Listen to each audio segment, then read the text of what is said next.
Thank you. Shri Jagat Prakash Nadda.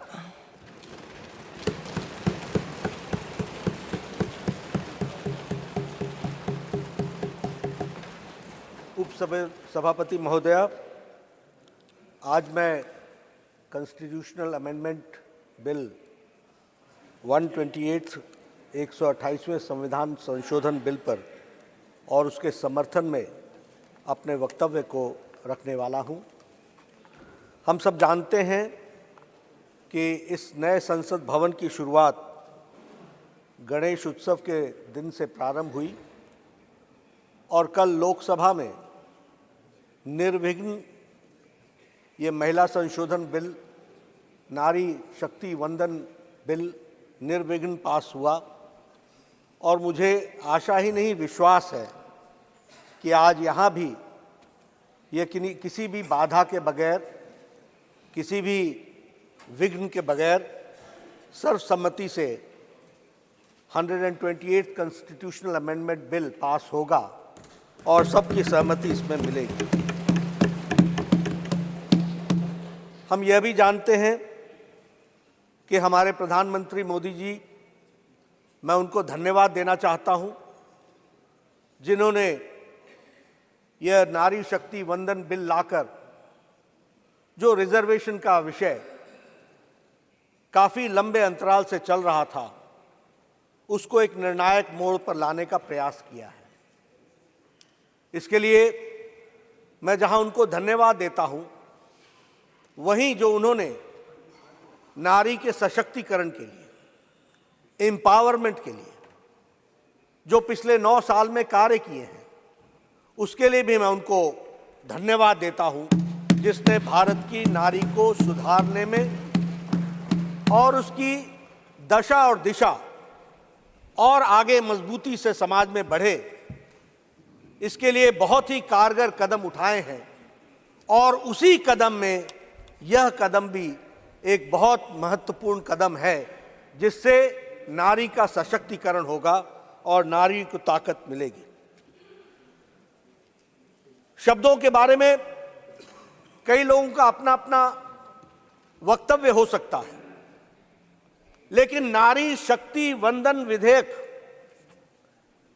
ये नारी शक्ति वंदन, यह शब्दावली ही अपने आप में हमारी सरकार की, हमारे प्रधानमंत्री जी की और हमारे समाज में महिलाओं को देखने के दृष्टिकोण को स्पष्ट करता है और एक दिशा देता है। सभापति जी, मैं यहां यह भी कहना चाहता हूं कि हम सब लोगों के मन में कुछ धारणाएं बन गई और वो धारणा यह बनी है कि जैसे हम महिलाओं पर कोई कार्य कर रहे हैं तो कुछ एहसान कर रहे हैं। अगर हमने महिलाओं के सशक्तिकरण के लिए कुछ किया तो हम कुछ ऑब्लाइज कर रहे हैं। मैं यहां स्पष्ट करना चाहता हूं कि भारत की संस्कृति में महिलाओं का बहुत बड़ा स्थान रहा है। यह हमारा और आपका नहीं, ये हमारे पूर्वजों ने, हमारी संस्कृति ने महिलाओं को जिस तरीके से समाज के में प्रतिस्थापित किया, वह बताता है कि हमेशा ही हमारी संस्कृति में महिलाओं का स्थान उज्जवल रहा है। इसलिए वो पिछड़े हैं, वो असहाय हैं, वो अबला नारी, ये शब्दावली हमारी नहीं रही है और हमने नारी को शक्ति के रूप में देखा, देवी के रूप में देखा और समाज को दृष्टि देने वाली। और इसीलिए प्रधानमंत्री जी जब कहते हैं विमेन एम्पावरमेंट, तो वो हमेशा विमेन लेड डेवलपमेंट की बात करते हैं और उन्होंने G20 में भी दुनिया को बताया that it is not only women empowerment, it is a women-led development. यह भारत की सोच को प्रतिपादित करते हुए दुनिया के सामने रखने का काम हमारे प्रधानमंत्री मोदी जी ने G20 के माध्यम से भी किया है। मैं जब भारतीय संस्कृति की बात करता हूं, तो भारतीय संस्कृति में नारी का स्थान अगर हम देखें तो आर्थिक स्वायत्तता में हमेशा उसका स्थान रहा, उसके सामाजिक जीवन में आर्थिक स्वायत्तता रही। अध्यात्म से लेकर अध्यापन तक नारी का विशेष योगदान रहा है।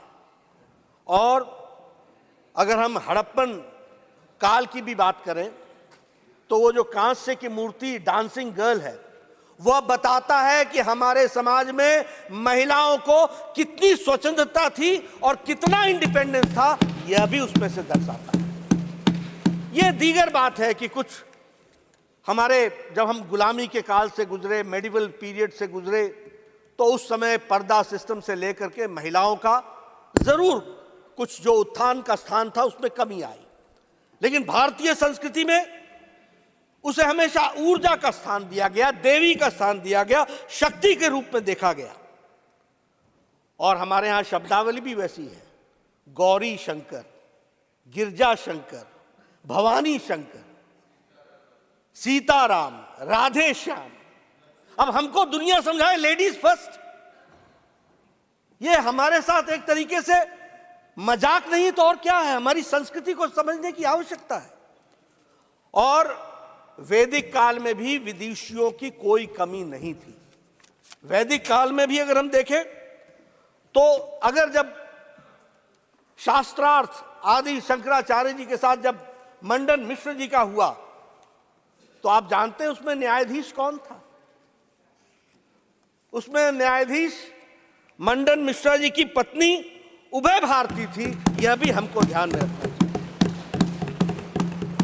उसी तरीके से यजुर्वेद काल में महिलाओं को बराबर का स्थान दिया गया और कहा गया कि राजा अगर न्याय प्रेमी है तो रानी भी न्याय प्रेमी होनी चाहिए, इतनी दूर की सोच रखी गई थी, यह भी हमको ध्यान रखना। उसी तरीके से 4th सेंचुरी में, 4वीं सेंचुरी में प्रभावती गुप्त जो इंडियन हिस्ट्री में प्रथम राज्य इन्होंने किया, वह बताता है कि महिलाओं का कितना गौरवमय इतिहास रहा है।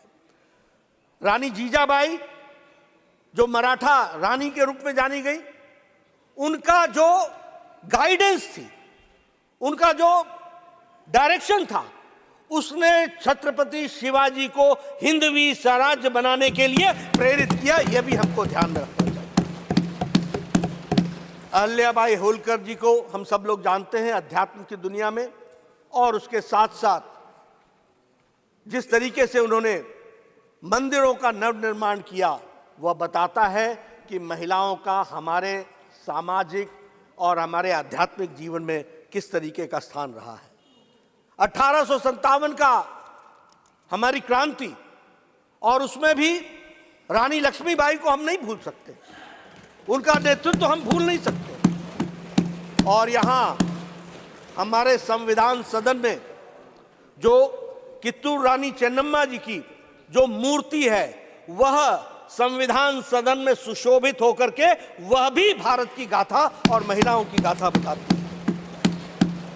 पोर्चुगीज के खिलाफ अगर कर्नाटक के महारानी अब्बक्का ने अगर लड़ाई लड़ी, तो वह भी एक अपने आप में गाथा बताती है कि महिलाओं ने किस तरीके से हमारे विकास के लिए काम किया है।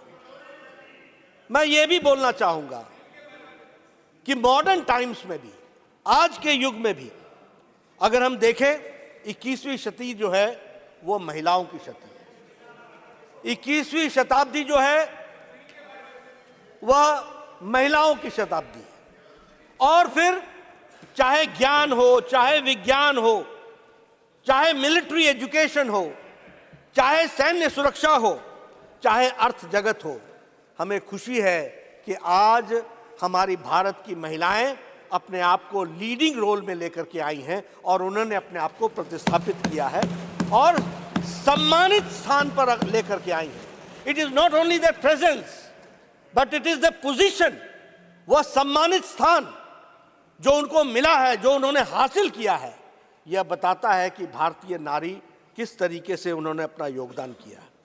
आज सॉफ्टवेयर की दुनिया में 21% हमारी महिलाएं हैं जो लीडिंग रोल में हैं। आज हम अगर इसरो की बात करें, जिसके बारे में कल परसों जयराम रमेश जी चर्चा कर रहे थे, उसमें अगर हम साइंटिस्ट देखें तो फिर चाहे मार्स मिशन हो, चाहे चंद्रयान हो, चाहे आदित्य L1 हो, इन सब में महिला साइंटिस्ट का बहुत बड़ा योगदान है। इसको भी हमको ध्यान में रखना है। और अगर हम कहें तो सरकार की सत्ता में भी आजाद भारत में 12 मुख्यमंत्री महिलाएं बन चुकी हैं इस आजाद भारत में। इसको भी हमको ध्यान में रखना है। बहुत से ऐसे देश हैं जिन्होंने वोटिंग राइट्स पाने के लिए एक लंबा संघर्ष किया। महिलाओं ने सिर्फ फ्रेंचाइज पाने के लिए बहुत लंबा संघर्ष किया। किसी ने आधी शताब्दी तक संघर्ष किया, किसी ने पूर्ण शताब्दी तक संघर्ष किया।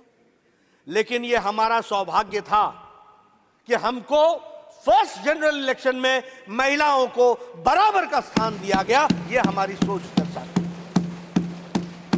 और ऐसा नहीं है, सबका योगदान है। 1931 में सरोजिनी नायडू जी ने ब्रिटिश प्राइम मिनिस्टर को चिट्ठी लिखी थी और उसमें कहा था कि हमें फ्रेंचाइज मिलना चाहिए। और उस उन्होंने वाक्य लिखा था, we do not want to be nominated, we want to be elected. तो इस तरीके से अगर हम देखें तो हर दृष्टि से महिलाओं का एक विशेष योगदान रहा है।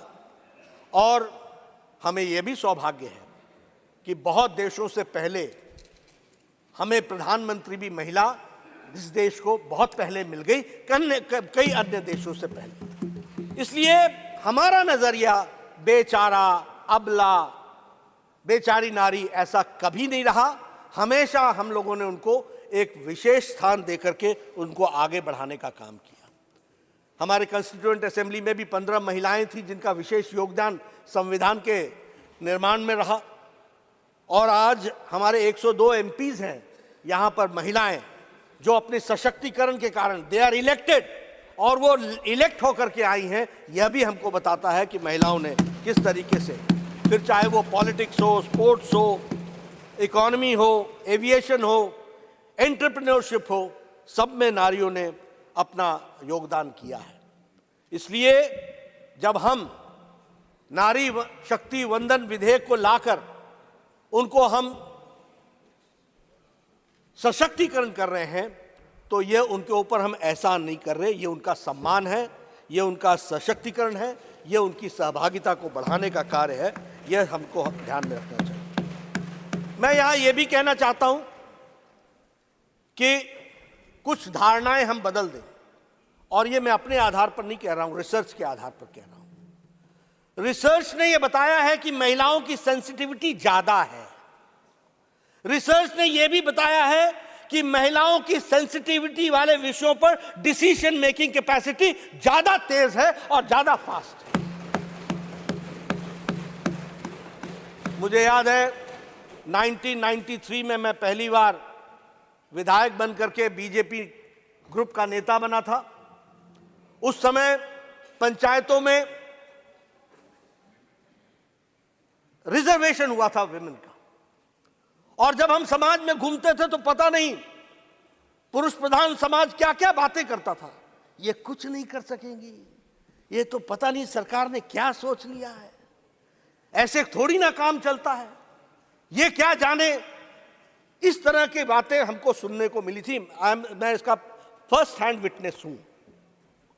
लेकिन महिलाओं को पंचायत में बराबर का स्थान मिला। और मैं आपको बताना चाहता हूं कि अब रिसर्च ये बताती है कि women are more accessible than men as a public representative. अब ये रिसर्च बताती है कि कलेक्टिवली नशा के खिलाफ महिलाओं ने आवाज उठाई है। अब यह बताती है कि the corruption level is less where there are women representative. यह भी बात समझ करके, मैं इसलिए मैं पुरुषों के खिलाफ नहीं बोल रहा हूं, इसको अन्यथा ना लीजिएगा। लेकिन जो रिसर्च के दृष्टि से अभी यूनाइटेड नेशंस की एक रिसर्च आई है और यूनाइटेड नेशंस की रिसर्च ने यह कहा कि वाटर स्केर्सिटी में काम करने में और वाटर स्केर्सिटी को दूर करने में महिलाओं के नेतृत्व में 62% ज्यादा काम हुआ है इस तरीके की रिसर्च में। इसलिए उनकी कैपेसिटी, और आप तो जानते ही हैं कि महिलाएं घर चलाती हैं, इसलिए बजट का भी जितना उनको ज्ञान होता है और जितनी सेंसिटिविटी होती है वो हम सबको मालूम है, अपने घरों में भी हम सबने देखा। इसलिए उनकी capacity, decision making, financial sense, इसको हमको अप्रिशिएट करना चाहिए और उसको भी हमको ध्यान में रखना चाहिए। मैं यहां यह भी कहना चाहूंगा कि नेशनल पर्सपेक्टिव प्लान के तहत जब हम लोगों ने काम शुरू किया तो उसमें आज लगभग 14 लाख से ज्यादा महिलाओं का पंचायती लेवल पर रिप्रेजेंटेशन है ऑन डिफरेंट लेवल्स, और ये एक कंटिन्यूअस प्रोसेस को, ग्रोथ को आगे बढ़ाने का काम किया है, सब लोगों के योगदान से हुआ। और एक लंबी जर्नी, अब जब लंबी जर्नी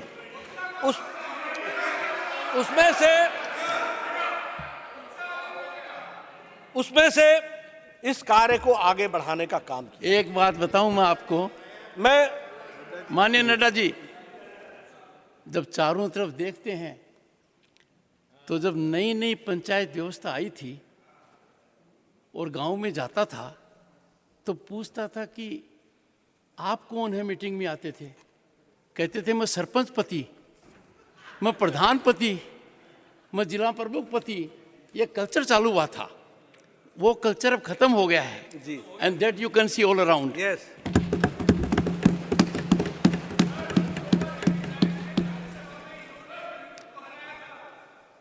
मैं यहां यह भी कहना चाहता हूं कि कुछ इस तरह की चर्चा भी हुई कि इस बिल को अभी से लागू कर दो। इस तरह की चर्चा भी हुई कि इसमें देरी क्यों।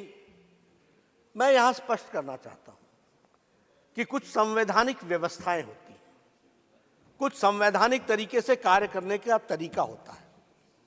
आखिर हमने महिलाओं को रिजर्वेशन देना है, पर किस सीट पर रिजर्वेशन मिले, किस सीट पर ना मिले, इसका फैसला कौन करेगा?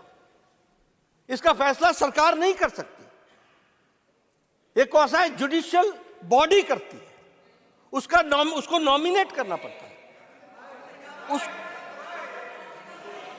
उसको नॉमिनेट करना पड़ता है, उसको फिर वो, अब मैं अगर सरकार में हूं और मैं वायनाड को अगर रिजर्व कर दूं तो, अमेठी को कर दूं तो, अगर मैं अमेठी को कर दूं तो, अगर मैं रायबरेली को कर दूं तो, ये इसके लिए दो चीजें आवश्यक है। कालबुर्गी को कर दूं तो इसके लिए दो चीजें आवश्यक है। पहला कि सेंसस हो, जनसंख्या हमारे सामने आए, और उसके साथ साथ फिर public hearing, quasi judicial body के माध्यम से पब्लिक हियरिंग हो, सीट्स निकाली जाए, नंबर निकाला जाए, और उसको निकालने के बाद उसको आगे बढ़ाया जाए। मैं यहां यह भी कहना चाहूंगा कि कुछ लोग कह रहे हैं कि सीटों में आप बढ़ा दोगे। अरे सीटें अगर बढ़ेंगी तो 33% भी तो बढ़ करके आएगा। इतना तो सिंपल मैथमेटिक्स समझना चाहिए। 33% तो बढ़ी हुई सीटों का भी होगा, आपको उसमें भी स्थान मिलेगा। इसलिए नियम कानून से हम ये मानते हैं कि आज अगर आप बिल पास करते हो तो 2029 में महिला आरक्षित महिलाएं हमारी एमपी बन करके आ जाएंगी, ये बात पक्की है। लेकिन अगर आप आज पास नहीं करते हो तो 2029 में भी नहीं आना, यह भी तय है, इसको भी हमको समझ लेना चाहिए। इसलिए मैं, आप अपनी बात कहिएगा, मैं इसलिए if this is the way and if this is the only way and if this is the shortest way, this is the way जिस रास्ते से हमको जाने की आवश्यकता है। हमारे आज भारतीय जनता पार्टी के दृष्टि से मैं आपके सामने ये बात कहना चाहूंगा कि Honorable leader of the opposition wants to intervene for a minute. Please. खड़गे जी, please.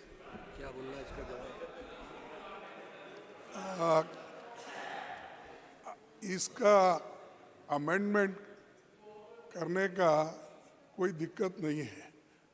ये आप अब करने का तो ये 31 को डाल रहे हैं।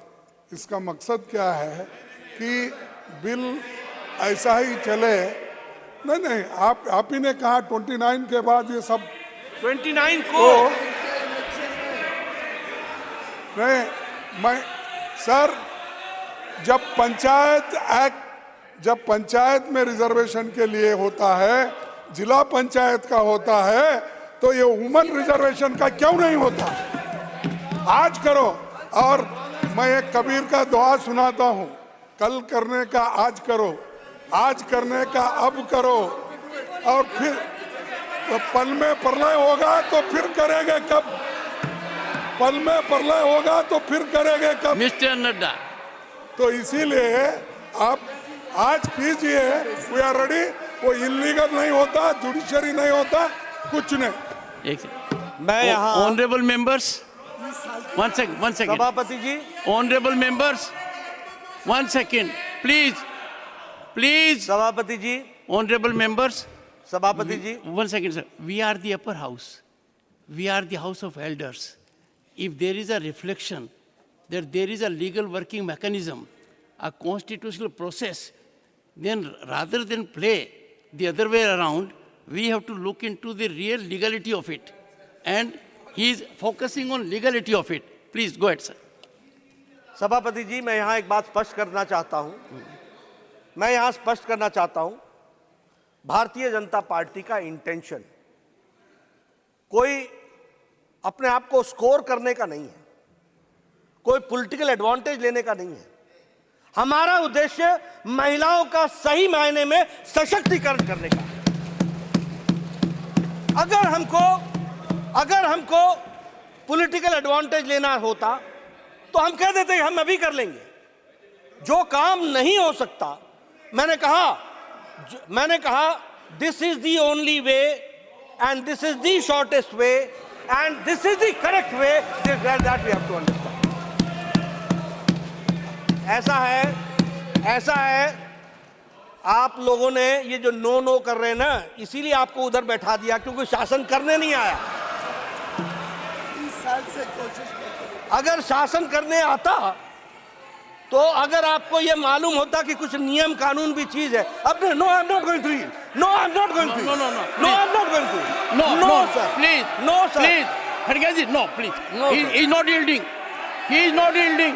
तो मैं ये बोल रहा हूं, he is not yielding, no he is not yielding.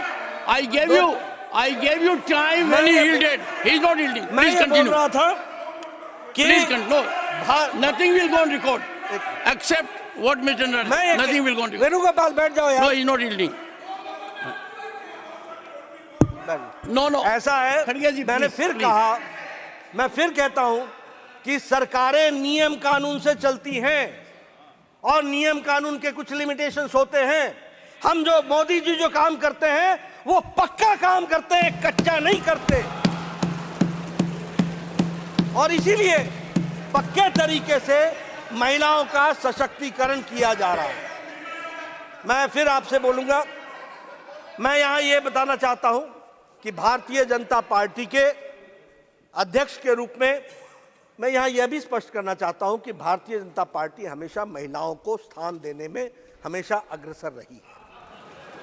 आज अगर लोकसभा में हमारे 42 एमपी हैं, राज्यसभा में 14 एमपी हैं, हमारे सेंट्रल मिनिस्टर्स 10 महिलाएं हैं, और हमारे यहां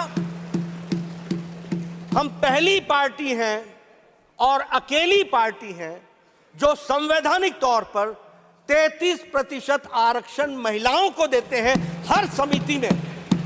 every committee, right from national committee to the booth committee, in every committee 33% women representation होता है। और हम सबको मालूम है कि मोदी जी के नेतृत्व में first foreign minister madam Sushma Swaraj, first finance minister Nirmala Sitharaman ji, first defence minister हमारी निर्मला सीतारमण जी और first women member in the cabinet committee on security, इसमें भी फर्स्ट विमेन बनी। यानी हम लोगों ने, प्रधानमंत्री जी ने किस तरीके से महिलाओं का सशक्तिकरण किया है, यह बात हमारे सामने में आती है। वो तो मैंने आपको मैंने पहले ही बोल दिया, मैं नहीं बोला। मैं यहां यह भी कहना चाहूंगा अध्यक्ष महोदय कि ऐसा है, कुछ लोग आत्मस्तुति में इतने ज्यादा रहते हैं कि अपना छोड़ करके कुछ और सुनना चाहते ही नहीं है। मैंने खुद बोला, ये क्या बोलेंगे, मैंने खुद बोला कि this country has seen prime minister, lady prime minister before many countries वर। हमने कहा, मैं यहां यह भी कहना चाहूंगा कि जो कार्यक्रम चलाए गए, चाहे वो स्वच्छ भारत अभियान है, चाहे बेटी बचाओ बेटी पढ़ाओ है, ये इसके बारे में मैं स्पष्ट रूप में आपको बताना चाहता हूं कि जब प्रधानमंत्री जी ने पहली बार प्रधानमंत्री बनकर के लाल किले के प्राचीर से, from the ramparts of Red Fort, he had said that हम स्वच्छता अभियान, दीपेंद्र बैठ जाओ, No disturbance. Please sit down. Beti Bachao Beti This is पढ़ाओ, not the way to conduct in the house. You are a senior member. Please sit down. No, I will not bear this. Beti Bachao Don't बेटी go in that पढ़ाओ direction. और Have some स्वच्छता अभियान, positivity. Please sit down. Sorry. इसके बारे Don't में, force my hands. इसके बारे में जब लाल किले के प्राचीर से प्रधानमंत्री जी ने कहा, from the ramparts of Red Fort, जब कहा तो उस समय राजनीतिक लोगों ने कहा था ये बड़ा गैर राजनीतिक की क्या स्वच्छता की बात प्रधानमंत्री लाल किले से कर रहे हैं। कुछ लोगों ने मजाक उड़ाया था, कुछ लोगों ने हंसी उड़ाई थी, और बेटी बचाओ बेटी पढ़ाओ की बातचीत करते हुए प्रधानमंत्री जी ने कहा था कि हम लड़कों की चिंता करते हैं लेकिन हम लड़कियों के बारे में चिंता नहीं करते हैं, हमको उसके बारे में चिंता करनी चाहिए। इस पर भी बहुत कटाक्ष हुए थे। लेकिन आज मुझे आपको बताते हुए खुशी हो रही है कि sex ratio at birth level हम 19 पॉइंट बढ़ करके आगे आए हैं, 19 पॉइंट्स हम आगे बढ़े। उसी तरीके से gross enrolment in higher education has increased by 18%, 18% बढ़ गया है। उसी तरीके से फर्स्ट टाइम देश में सेक्स रेशियो टोटल पॉपुलेशन का, out of 1000 male, females are 1020, female का सेक्स रेशियो बढ़ गया।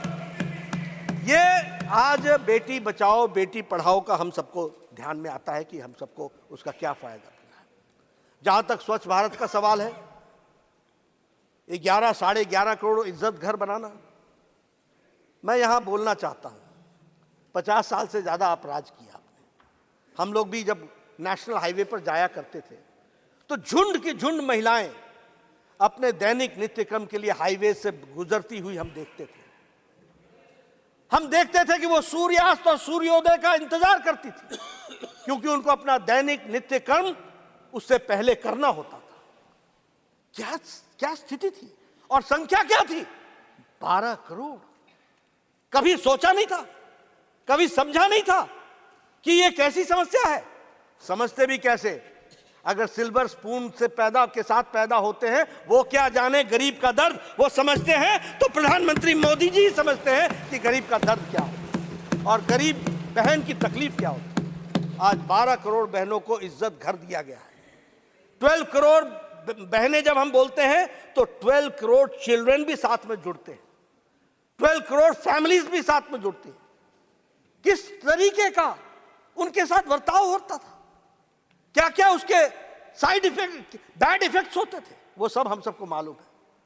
उनको इज्जत देने का काम प्रधानमंत्री मोदी जी ने किया और यूनाइटेड नेशंस ने भी उसको रिकॉग्नाइज किया और प्रधानमंत्री जी को उसके लिए सम्मानित किया। यह भी हमको ध्यान में रखना चाहिए। उसी तरीके से अगर हम प्रधानमंत्री आवास योजना की बात करें, आपको जानकर के खुशी होगी कि प्रधानमंत्री आवास योजना में हमारे 69% ओनरशिप जॉइंटली या इंडिविजुअली महिलाओं के पास है, महिलाओं को भी।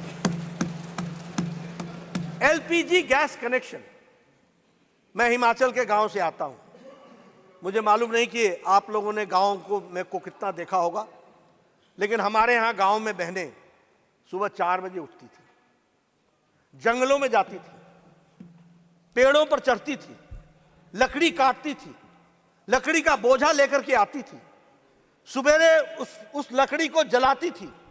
और लकड़ी, कच्ची लकड़ी को जलाना कितना कठिन काम है और कितना धुआं निकलता है उसमें से, उसका अंदाजा लेना चाहिए। आंखों से पानी आ जाता था, फेफड़े खराब हो जाते थे। इस तरीके का जीवन जीती थी हमारी बहनें। आज एलपीजी गैस कनेक्शन के कारण, और एलपीजी गैस कनेक्शन की जब मैं बात करता हूं तो उसकी भी संख्या 9 करोड़ से ज्यादा है। यानी 9 करोड़ लोग, 9.58 करोड़ बहनें जिनको एलपीजी गैस का कनेक्शन दिया गया, और उसके माध्यम से उनको आज वो 5 मिनट के अंदर पतिदेव को भी चाय पिलाती हैं, घर को संभालती हैं, और उनका एम्पावरमेंट हुआ है, उनका सशक्तिकरण हुआ है। यह परिस्थिति आकर के खड़ी हुई है। अगर मैं बात करूं जल जीवन योजना के बारे में, मुझे याद है पहाड़ों में बहनें 2-2 किलोमीटर नीचे पहाड़ से उतरकर पानी लेने के लिए, एक घेला पानी लेने के लिए 2-2 घंटे लगाती थी। नीचे जाना, पानी लाना और फिर चढ़ाई चढ़ करके घर पहुंचना। यह परिस्थिति हमने देखी है। आज जल जीवन मिशन में 10 करोड़ घरों को और 68% हमारा पानी का कनेक्शन का कवरेज दिया जा रहा है। मुद्रा योजना 70% लोन्स उसमें सैंक्शन हुए। ट्रिपल तलाक एक सामाजिक बुराई, और उसमें भी मैं बता दूं, जो आकाएं लंबे समय तक राज करते रहे उनको मालूम होना चाहिए, there is no triple talaq in Bangladesh, there is no triple talaq in Pakistan, there is no triple talaq in Iran, there is no triple talaq in Iraq, there is no triple talaq in Syria, there is no triple talaq in Indonesia. ये सब मुस्लिम और Muslim dominated देश रहे, लेकिन हमारा Bharat triple तलाक चला हुआ था। सुप्रीम कोर्ट ने कह रखा था, उसके बावजूद भी क्यों? क्योंकि हम माइनॉरिटी की पॉलिटिक्स करते थे, अपीजमेंट की पॉलिटिक्स करते थे, ये वोट बैंक की पॉलिटिक्स करते थे। ये प्रधानमंत्री मोदी जी की इच्छा शक्ति थी। आज ट्रिपल तलाक खत्म हो गया और मुस्लिम महिलाओं को इज्जत से जीने का अगर अधिकार दिया तो प्रधानमंत्री मोदी जी ने। उसी तरीके से धरती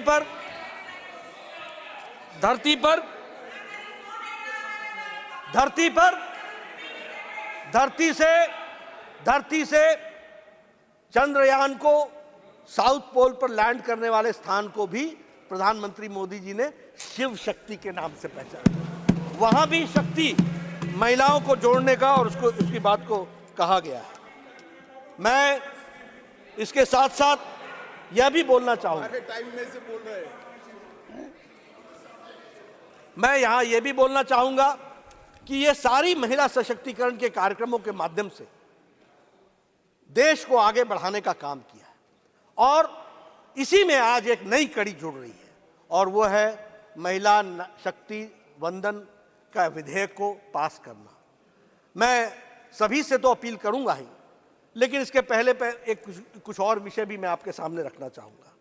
एक चर्चा आज सुबह से मैं देख रहा हूं कि चर्चा चल रही है कि ओबीसी का ध्यान नहीं रखा गया, ओबीसी की चिंता नहीं की गई, ओबीसी के बारे में कुछ सोचा नहीं गया।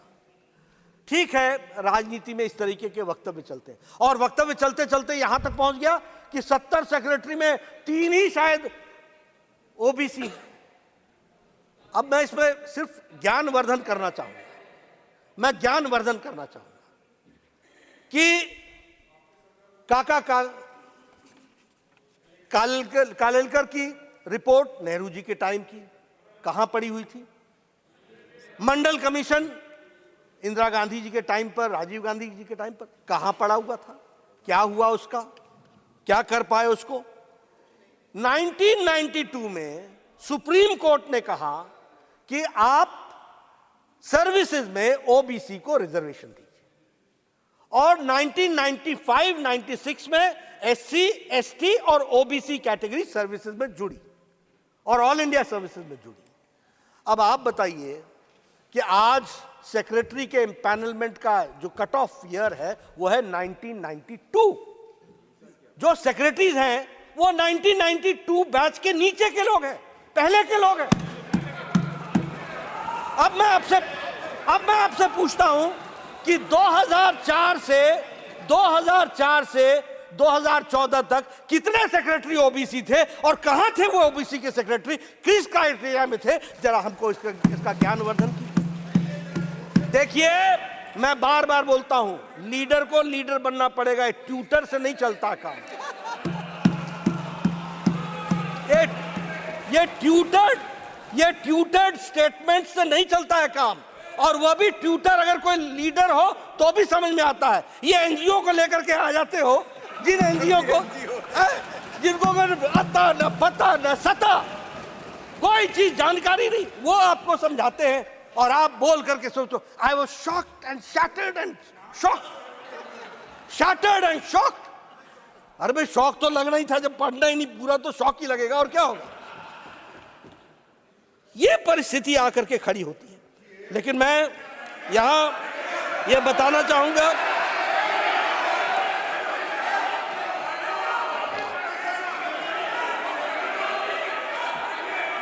इस देश को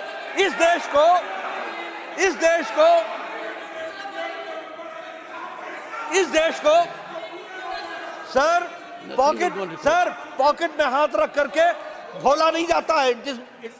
सर, पॉकेट में हाथ रख करके बोला नहीं जाता है। नो, पार्लियामेंट्री एटिकेट्स नहीं है सर। हाँ, ये भारत में, आजाद भारत में ओबीसी की बात करते हैं, भारत को पहला ओबीसी प्रधानमंत्री भारतीय जनता पार्टी एनडीए ने दिया, यह भी हमको ध्यान रखना। ये ओबीसी की बात करते हैं। मैं कांग्रेस की बात कर रहा हूं, कांग्रेस। और भैया, मैं कांग्रेस की बात, कांग्रेस। दूसरा आज 27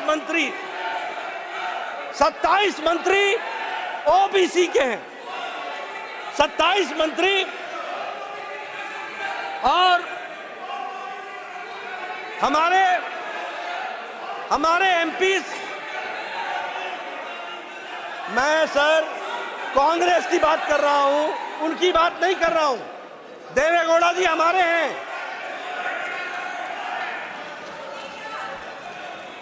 ओबीसी, मैं कांग्रेस की बात कर रहा हूं। कांग्रेस, आई am not talking about Janata Dal. I am talking about Congress. That first Prime Minister has been given by NDA OBC, that is Narendra Modi, by NDA. Never Congress has given. मैं OBC,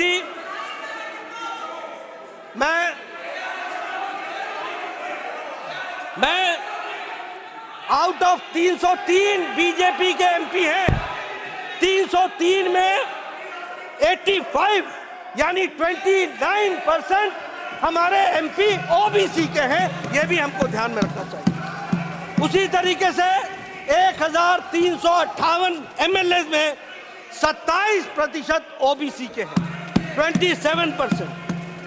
आउट ऑफ 163 हमारे MLC जो हैं उसमें 40% OBC के हैं।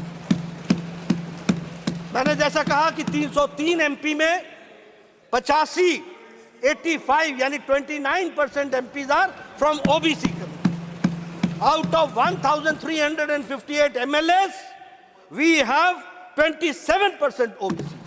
And I repeat that among the MLCs, 163 हमारे MLCs हैं, जिसमें से 40% OBC हैं। यह भी हमको ध्यान में रखना। इसलिए अगर कहा जाए, फिर मैं बोल रहा हूं, कांग्रेस की बात कर रहा हूं, कांग्रेस के जितने MP हैं उससे ज्यादा तो हमारे OBC MP हैं। यह भी हमको ध्यान रखना चाहिए, यह भी हमको ध्यान रखना चाहिए। इसलिए ये और देखिए हाँ, मैं सिर्फ लोकसभा की बात कर रहा हूं। अगर लोकसभा और राज्यसभा मिला ले तो आपसे कहीं ज्यादा हम निकल जाते हैं, यह भी आपको ध्यान रखना। इसलिए और आप OBC की बात करें, आप OBC की बात करें, जो एक बार नहीं अनेकों बार OBC को गाली दे और एक बार नहीं अनेकों बार बोले मैं नहीं माफी मांगूंगा, ये इस तरह की बातचीत करें। इसलिए मैं ये कहना चाहता हूं, सब लोगों का साथ मिलना चाहिए, सबकी सद्बुद्धि आए, सब लोग मिलकर के चलें, नारी सशक्तिकरण में अपने आप को जोड़ करके चलें और इस काम में अपना योगदान करें। और हम OBC समर्थक होते हुए समाज को सबको साथ लेकर के चलने की बात कहते हैं। इन्हीं शब्दों के साथ इसका मैं समर्थन करता हूं और सबसे समर्थन